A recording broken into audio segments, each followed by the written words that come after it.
Good morning friends. आज આપણે ધોરણ 9 વિષય સંસ્કૃતમાં પ્રકરણ 6 પદ્ય સર્વમ ચારુતરમ વસંતે નો અભ્યાસ કરીશું। શરૂઆત કરીએ પ્રથમ શ્લોકથી। દ્રુમાહ સપુષ્પા સલિલમ સપદ્યમ સ્ત્રિયઃ સકામઃ પવનઃ સુગંધિઃ। આનું ભાષાંતર પણ સાથે જોઈશું કે ધ્રુમા ધ્રુમા એટલે કે વૃક્ષો। અહીં વસંત ઋતુનું વર્ણન છે અને પ્રિયાને સંબોધન કરીને શ્લોકમાં વર્ણન કરેલું છે કે હે પ્રિયા, ધ્રુમાહ એટલે કે વૃક્ષો, ધ્રુમાહ સપુષ્પાહ એટલે કે વૃક્ષો, સપુષ્પાહ એટલે કે ફૂલોથી, વૃક્ષો ફૂલોથી ભરપૂર છે। સલિલમ સલિલમ એટલે કે પાણી, સપદ્મમ પાણી, પદ્મ એટલે કમળ, પાણી કમળો વાળું છે। અને સ્ત્રીય એટલે કે સ્ત્રીઓ, સકામાહ એટલે કે કામનાવાળી, પ્રેમભરી છે। અને પવનઃ સુગંધિઃ એટલે કે પવન સુગંધિત છે। ત્યારબાદ બીજી લાઈન જોઈશું, સુખાહ પ્રદોષાહ। પ્રદોષ એટલે કે રાત્રિનો જે પ્રારંભિક અરસામી સાંજનો સમય હોય છે તેને પ્રદોષ કહેવાય છે। રાત્રિનો શરૂઆત થવાનો સમય કે પ્રારંભિક કાળ। સુખાહ એટલે કે સુખદાયક છે, સુખમય છે। દિવસાહ ચ રમ્યાહ અને દિવસો રમ્યાહ એટલે કે દિવસો રમણીય છે, દિવસો રળિયામણા છે। સર્વમ એટલે કે બધું જ, પ્રિય અહીં પ્રિય શબ્દ શરૂઆતમાં લઈશું કે હે પ્રિયા, ચારુતરમ વસંતે વસંત ઋતુમાં આ બધું અતિશય સુંદર લાગે છે, આ બધું ખૂબ જ સોહામણું લાગે છે। ફરીથી એકવાર ભાષાંતર જોઈ લઈએ કે વસંત ઋતુનું વર્ણન છે આ પદ્યના શ્લોકોમાં। હે પ્રિયા, વસંત ઋતુમાં વૃક્ષો ફૂલોથી ભરપૂર, પાણી કમળોવાળું, સ્ત્રીઓ કામનાવાળી, પવન સુગંધિત અને રાત્રિનો પ્રારંભિક કાળ સુખદાયક અને દિવસો રમણીય છે। આ બધું અતિશય સુંદર લાગે છે, અતિશય સોહામણું લાગે છે। શ્લોક નંબર 2 જોઈશું।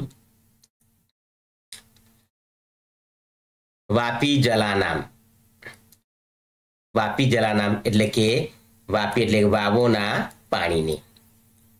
બીજો શબ્દ છે મણિ મેખલાનામ એટલે કે મણીઓના કંદોરાવાળી, મણીઓના કંદોરાવાળી।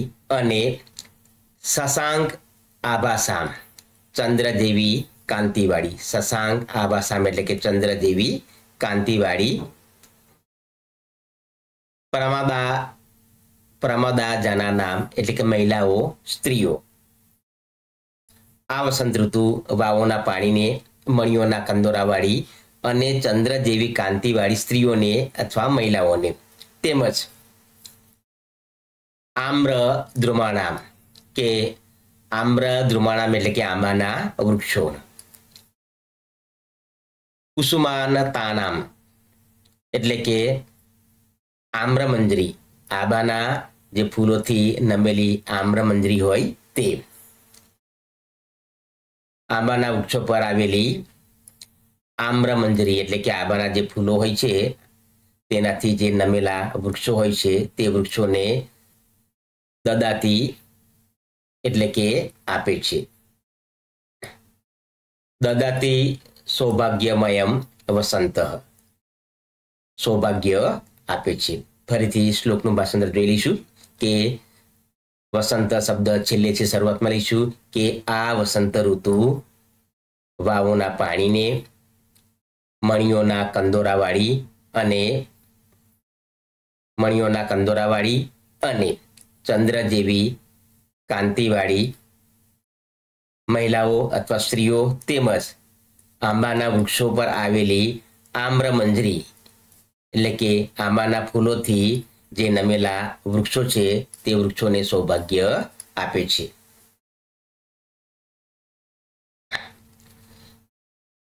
શ્લોક નંબર 3 જોઈશું।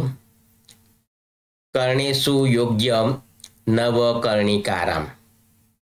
કર્ણેશુ એટલે કે કાન, જે સ્ત્રીઓ હોય છે સ્ત્રીઓના કાનમાં યોગ્ય એવું નવકર્ણિકારમ એટલે કે કરેણનું તાજું ફૂલ, કરેણનું તાજું ફૂલ.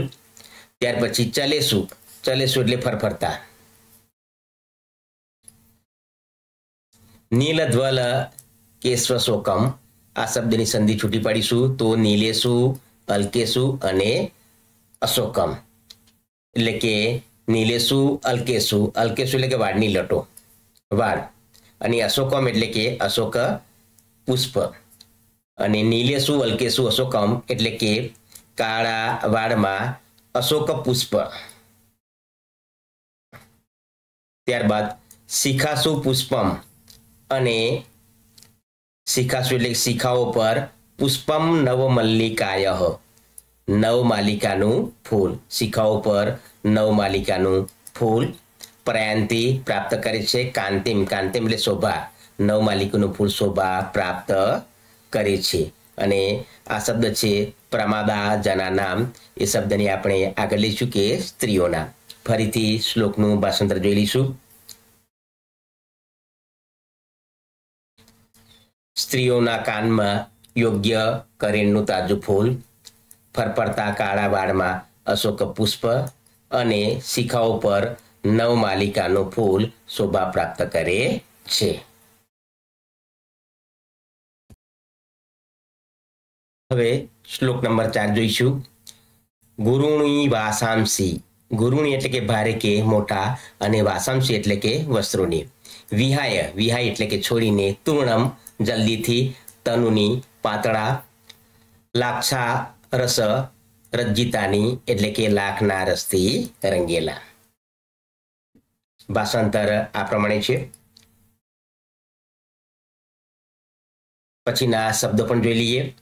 સુગંધી કાલા ગુરુ દુપિતાની એટલે કે સુગંધીદાર કાળા અગરુના ધૂપવાળા, અને દત્તે એટલે ધારણ કરે છે, જન એટલે કે લોકો, અને કામ મદાલ સંગ એટલે કે કામ એટલે કે પ્રેમના આવેગથી આળસુ શરીરવાળા, આળસ અંગ, આળસુ શરીરવાળા, પ્રેમના આવેગથી આળસુ શરીરવાળા. હવે આ શબ્દને સૌપ્રથમ લઈશું ભાષાંતરમાં કે પ્રેમના આવેગથી આળસુ શરીરવાળા માણસો અથવા લોકો. તૂર્ણમ એટલે કે જલ્દીથી, જલ્દીથી. ગુરુણી ભારે કે મોટા, ભારે કે મોટા. વાસાંસી એટલે કે વસ્ત્રોને, અને વિહાય એટલે કે છોડીને.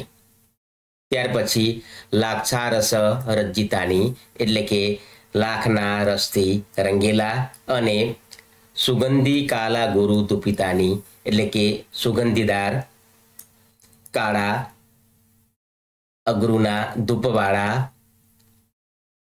તનુની એટલે કે પાતળા પાતળા વસ્ત્રો ધારણ કરે છે, દત્તે એટલે કે ધારણ કરે છે. ફરી એકવાર ભાષાંતર જોઈ લઈશું કે પ્રેમના આવેગથી આળસુ શરીરવાળા માણસો, લોકો જલ્દીથી ભારે કે મોટા વસ્ત્રોને છોડીને લાખના રસથી રંગેલા અને સુગંધીદાર કાળા અગરુના ધૂપવાળા પાતળા વસ્ત્રો ધારણ કરે છે.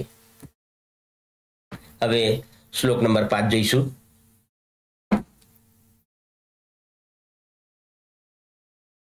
શ્લોક નંબર 5. કિમ કિંસુકેહ એટલે કે કિંસુકેહ એટલે કેસુડાના ફૂલ વડે. કિમ એટલે પ્રશ્ન માટે શબ્દ છે કે શું. સુક મુક છ વિભિન્ન એટલે કે પોપટની ચાંચ જેવી કાંતિવાળા. ભિન્નમ એટલે કે ભેદાયું. ભાષાંતર આ પ્રમાણે છે કે સુખમુખ છ વિભિન્ન એટલે કે પોપટની ચાંચ જેવી કાંતિવાળા, અને કિંસુકેહ એટલે કે કેસુડાના ફૂલ વડે.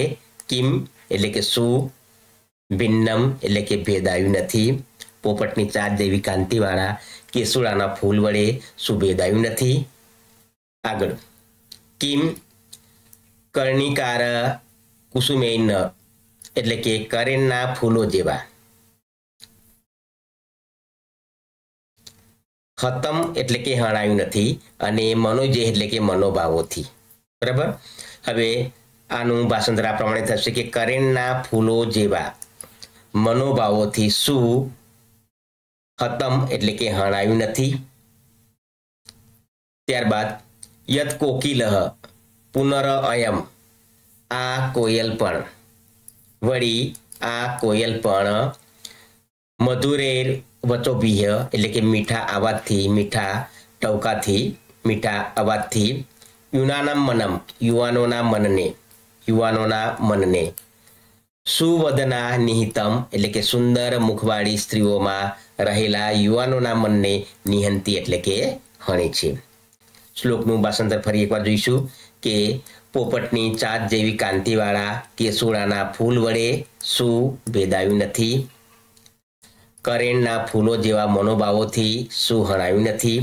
વળી આ કોયલ પણ મીઠા અવાજથી મીઠા ટવકાથી સુંદર મુખવાળી સ્ત્રીઓમાં રહેલા એટલે કે યુવાનોના મનને હણે છે. હવે સ્વાધ્યાય જોઈશું. વિકલ્પેભ્યઃ સમુચિતમ ઉત્તરમ ચિત્વા લિખત. વિકલ્પોમાંથી યોગ્ય ઉત્તર લખવાનો છે. નંબર 1 વસંતે પવનઃ કીદૃશો ભવતિ. જવાબ છે કઠોરઃ. નંબર 2 કઃ મધુરૈઃ વચોભિઃ મનઃ નિહંતિ. જવાબ છે કોકિલઃ. નંબર 3 સમાસનામ લિખત. આપણે અહીં સમાસનું નામ લખવાનું છે. વાપી જલાનામ સૌભાગ્યમ દદાતિ. વાપી જલાનામ શબ્દ છે તે સમાસનું નામ લખવાનું છે. ઉત્તર છે ષષ્ઠી તત્પુરુષ. નંબર 4 પદ્મ શબ્દસ્ય અર્થ કઃ. ઉત્તર છે ક કમળ. અને 5 વદનમ શબ્દસ્ય પર્યાય શબ્દમ ચિત્વા લિખત. પર્યાય શબ્દ આપણે વદનમનો લખવાનો છે. જવાબ છે ખ મુખમ. હવે નંબર 2 સંસ્કૃત ભાષાયામ ઉત્તરાણી લિખત. આપણે સંસ્કૃત ભાષામાં ઉત્તરો લખવાના છે. નંબર 1 વસંત સૌભાગ્ય રસમ કસ્મૈ દદાતિ. ઉત્તર છે વસંત સૌભાગ્યમ રસમ દ્રમેભ્યઃ વાપી જલેભ્યઃ ચ જનેભ્યઃ દદાતિ.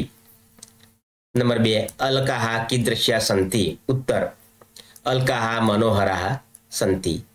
નંબર 3 લાક્ષારસજિત્તાની વાસાંસી કીદૃશાની સંતિ. ઉત્તર છે લાક્ષારસજિત્તાની વાસાંસી સુગંધી કાલા ગુરુ ધૂપિતાની સંતિ. અને નંબર 4 યુનાનામ મનઃ કઃ હંતિ. ઉત્તર છે યુનાનામ મનઃ કોકિલસ્ય મધુરઃ સ્વરઃ હંતિ. નંબર 5 વસંતે જલમ કીદૃશમ ભવતિ. ઉત્તર છે વસંતે જલમ પદ્મ સહિતમ ભવતિ. હવે પ્રશ્ન નંબર 3 માતૃભાષામાં આપણે ઉત્તર લખવાના છે. નંબર 1 વસંત ઋતુ કોને કોને શું શું આપે છે. ઉત્તર વસંત ઋતુ વાપીના જળને મણી મેખલાઓવાળી તેમજ ચંદ્રની કાંતિવાળી મહિલાઓ કે સ્ત્રીઓને તેમજ આંબાના મોરથી લચી પડેલા આંબાઓને સૌંદર્ય આપે છે. નંબર 2 કાવ્યને આધારે વસંત ઋતુ વિશે 5 વાક્યો લખો. ઉત્તર આ કાવ્યમાં મહાકવિ કાલિદાસે વસંત ઋતુનું વર્ણન કરતા જણાવ્યું છે કે વૃક્ષો પુષ્પોથી ભરપૂર હોય છે. પાણી કમળોથી શોભે છે. સ્ત્રીઓ કામનાવાળી હોય છે. પવન સુગંધિત અથવા સુગંધથી ભરપૂર હોય છે. રાત્રિ સમીસાદનો સમય સુખાકારી બને છે અને દિવસો રમણીય અથવા રળિયામણા હોય છે. આમ વસંત ઋતુમાં બધું જ રમણીય હોય છે. નંબર 4 ક અને ખ જોડવાના છે. નંબર 1 સલીલમ છે. જવાબ છે સલીલમ. સલીલમનો અર્થ થાય છે સલીલમ પાણી કેવું છે. સબદ્મમ પ્રદોષા. નંબર 2 જવાબ છે પવનઃ પ્રમાદા જનાનામ. નંબર 3 તો અલ્કેશુ છે. ગુરુણી વાસાંસી તો વિહાય છે.